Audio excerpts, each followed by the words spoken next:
ढोकळ्याला लागली पुरणपोळीची गोडी. निवित इवा पार्ट आहे 3030. तर હેતલબેન બોલतात, તું આમ વચ્ચેમાં વાત છોડીને ન જા હા નિવિત. મને ખબર છે કે તું હવે વાત ટાળી રહ્યો છે, પણ હું પણ તારી મમ્મી છું. મને યશવી વહુ તરીકે જોઈએ છે. ચાલો હવે બધાએ આવીને જમવા બસો. अच्छा. तर यावर कोणीही काही नाही बोलत आणि तसंच जेवायला बसतात. आणि जेवण होताच निवित तसंच आपला फोन घेऊन बेडरूममध्ये निघून जातो. आणि बाल्कनीत बसतो, स्टार्स, मून बघत आणि विचार करत असतो जे काही बोलणं झालं खाली आता जेवायच्या आधी त्यावर. पण निवितला सोल्युशन म्हणून काही सुचत नसतं आणि तसंच बसलेला असतो बराच वेळ. विचारात गुंतून विचार करत, काय करू, कसं करू? अधिकारी रेसिडेंट्स इवा ऑफिसवरून घरी येते आणि बघते तर सगळे खूप हॅपी असतात. अयांशचा रिझल्ट आलेला असतो म्हणून. इवाचं पण तोंड गोड करतात आणि इवा बसते हॉलमध्ये. तर इवाचे पप्पा राजकुमार बोलतात, "आता पुन्हा गोड करायला मिळणार आहे इवामुळे तोंड." तर इवा लगेच विचारते, "कसं काय? माझं अजून प्रमोशन व्हायचं आहे पप्पा, वेळ आहे त्यासाठी." तर ते बोलतात, "प्रमोशन नाही का बाळा, मुलगा येणार आहे ना बघायला, तेव्हा पण तोंड गोड करतात." तर इवा पटकन उठून उभी होत बोलते, "पप्पा प्लीज नका काढू हा विषय. मी बोलली आहे ना मला वेळ द्या. मीच सांगते मग काय इतकी घाई चालली आहे?" तर इवाची मम्मा स्नेहल बोलतात, "अगं हो, हो, ठीक आहे. शांत हो जरा. इतकी काय लगेच उभी होऊन असं चिडून बोलत आहेस? काय झालं? काही बोलायचंय का तुला आमच्याशी? असेल तर बोल, पण असं मनात ठेवून स्वतःला त्रास करून घेऊ नको." तर इवाला काही सुचत नसतं काय बोलायचं ते. मग तसंच बॅग घेते आणि रूममध्ये निघून जाते. बापरे! इवा रूममध्ये जाते आणि दार बंद करून बसते. डोक्यात विचार सुरू असतात, की काय करू, कसं करू? अनोळखी मुलाला नाही भेटायचं आहे मला लग्नासाठी आणि हे लग्न म्हटलं की निवितचा विचार काय येतो माझ्या मनात? असं काय आहे की लगेच निवित आठवतो? मी त्याची इतकी आठवण काढते, तो काढत असेल का माझी इतकी आठवण? इवा असंच निवितबद्दल विचार करताना चेहऱ्यावर स्माईल येते. तर तसं स्माईल करत विचारात गुंतून जाते आणि इतक्यात मेसेज येतो फोनवर, की "घरी नीट पोहोचले का मिस अधिकारी?" अय्यो! निवितचाच मेसेज. तर निवीचा मेसेज बघताच इवा खूप खुश होते, ब्लश करत असते आणि मग तसंच रिप्लाय करते, "हो मिस्टर शाह, मी नीट पोहोचले आणि तुम्ही?" निवेद रिप्लाय करतो, "हो, मी पण." "जेवण वगैरे झालं का?" तर इवा बोलते, नाही अजून. आता फ्रेश होते आणि करते." तर निवेद ओके बोलतो. तसंच इवा फ्रेश होते, चेंज करते आणि मूड एकदम हॅपी असतो आणि चेहऱ्यावर गोड स्माईल असते. तर तसंच जेवायला हॉलमध्ये येते.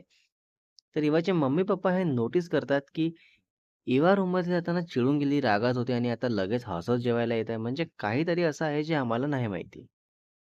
जेवायला बसतात सगळे, जेवण वगैरे होतं सर्वांचं आणि असंच गप्पा मारत बसली हॉलमध्ये बसतात. तर काही वेळाने इवाला मेसेज येतो निविदकडून, "उद्या सकाळीच ऑफिसला येऊ शकता का तुम्ही?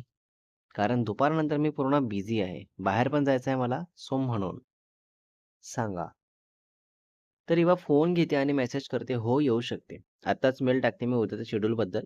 ऑफिसला म्हणजे कोणी मध्येच कॉल करून हे विचारणार नाही." तर निविद ठीक आहे बोलतो. इवा रिप्लाय करते, "काय मग अजून झोपलं नाही का? कालपासून झोप झालेली नाहीये ना तुमची आणि आज ते फेसवरून दिसत होतं, की झोप पूर्ण व्हायची आहे." तर निविद बोलतो, "हो, झोप तर येत आहे, पण झोपायचं नाहीये. काय माहिती काय कारण असेल. बाय द वे तुम्ही पण तर झोपले नाहीये ना? तुमच्या डोळ्यात दिसत होतं तुम्हाला झोपेची खूप गरज आहे." तर असंच नेव्ही तेव्हा चॅट करण्यात बिझी असतात आणि हे सुद्धा इवाचे मम्मी-पप्पा नोटीस करतात. कारण इवा तिथे बसलेली तर असते, पण लक्ष पूर्ण फोनमध्ये असतो आणि मस्त अशी ब्लशिंग स्माईल करत बोलत असते. तर त्यांना पूर्ण पूर्ण डाऊट येतो, की इवाचं बाहेर काहीतरी सुरू आहे. मीन्स इवा रिलेशनमध्ये आहे आणि ॲक्चुअलमध्ये असं काही नसतं. हां. इवा काही वेळाने तसं सुटून फोनमध्ये बघतच आपल्या रूममध्ये जायला निघते. तर इवाची मम्मा स्नेहल विचारतात, "इवा, काय झालं? अचानक कुठे निघाली?" तर इवा बोलते, "अगं मम्मा झोप आली आहे खूप, झोपते मी." तर त्या बोलतात, "अगं मग रोज बोलतो आपण असं झोपायला जाताना शुभरात्री म्हणून ती निदान ते तरी बोलून जा ना. सारखा काय त्या फोनमध्येच बघत बसलेली असते." तर इवा पटकन फोन बाजूला करत सर्वांना शुभरात्री बोलून जाते रूममध्ये आणि मग परत निवेदसोबत चॅट करायला लागते. दोघेही चॅट करत करत रात्रीचे 2 वाजलेले असतात. निवेद बोलतो, "काल याच वेळेत आपण आईस्क्रीम खायला बाहेर सोबत एकत्र होतो ना?" तर एव्हा बोलते, "हो ना, मला पण हेच आत्ता डोक्यात आलं, की आपण या वेळेत काल सोबत होतो." निवित विचारतो, "काय मग पुन्हा कधी जायचं?" असं लपून-छपून आईस्क्रीम खायला. तर एव्हा बोलते, "जाऊ लवकरच, मे बी उद्या वगैरे. पण तुम्हाला काही प्रॉब्लेम नसेल तर. बिकॉज मला सवय असं रात्री जागायची आणि बाहेर फिरायची. कॉलेजमध्ये असताना नेहमी हेच असायचं. पण तुम्हाला ही सवय नाहीये ना. मग झोप न झाल्यामुळे काही त्रास होईल, तर म्हणून बोलते. सांगा तुम्ही." तर निवित बोलतो, "मला सवय नसली तरी त्रास पण होत नाहीये, सो डोंट वरी. जाऊ आपण उद्या." तर एव्हा बोलते, "हो चालेल." आणि मग दोघेही असंच बोलतात थोड्या वेळाने झोपी जातात. मध्यरात्री आजही झोपायला दोघांना 3 वाजलेले असतात आणि मग झोपी जातात शांतपणे. इवाची झोप उघडते आणि तेव्हा उठून आधी फोन बघते तर कळतं 6 वाजलेले आहे. मग तसाच विचार करते, की बापरे! आत्ताच कशी काय जाग आली मला? 3ला काहीतरी झोपली होती मी निवितला बोलून आणि आत्ताच कशी उठले मी? थोड्या वेळ असंच परत झोपायचं ट्राय करते आणि झोप नाहीच येत, तर तसंच उठून फ्रेश होते आणि हॉलमध्ये जाते. तर इवाची मम्मा बघताच विचारतात, "अगं इवा, तू इतक्या लवकर कशी काय उठली? काय झालं? बरी आहेस ना तू?" तर इवा बोलते, "हो मम्मा, मी बरी आहे, पण आज इतक्या लवकर कशी काय झोप उघडली हेच नाही कळलं मला." आणि मग इवा चहा नाश्ता करते सर्वांसोबत आणि बसते हॉलमध्ये गप्पा मारत. तर तेव्हा इवाची मम्मा स्नेहल विचारतात, "मला काहीतरी विचारायचं आहे बाळा तुला. खरं सांगशील ना?" तर इवा बोलते, "हां मम्मा, विचार ना." आणि यावेळेस फक्त या दोघीच असतात हॉलमध्ये, तर त्या विचारतात, "तुझं कोणावर प्रेम वगैरे आहे का गं? कारण तुझे पप्पा लग्नाचा विषय काढले तेव्हा तू खूप घाबरलेली दिसली गं." "नाही म्हणजे काही असेल तर सांग आम्हाला. बस बघू तसं आपण विचार करू पुढे." हां ना? तर इवाला पटकन निवित आठवतो आणि इवा स्वतः कन्फ्युज्ड होते, की हे काय? मम्माने मला रिलेशनबद्दल विचारलं आणि लगेच निवित कसा काय आठवला? ओह गॉड! काय चाललंय हे सगळं? निवित ऑलरेडी कोणाच्या तरी प्रेमात आहे आणि मी त्याच्यावर? नाही, नाही असं काही नाही करू शकत मी. लाइक मी का त्यांच्या दोघांच्या मध्ये पडू ना? हां, ते पण आहे. काच पडायचं असं? तर इवाची मम्मा स्नेहल विचारतात, "काय गं, काय झालं? कसला विचार करत आहेस?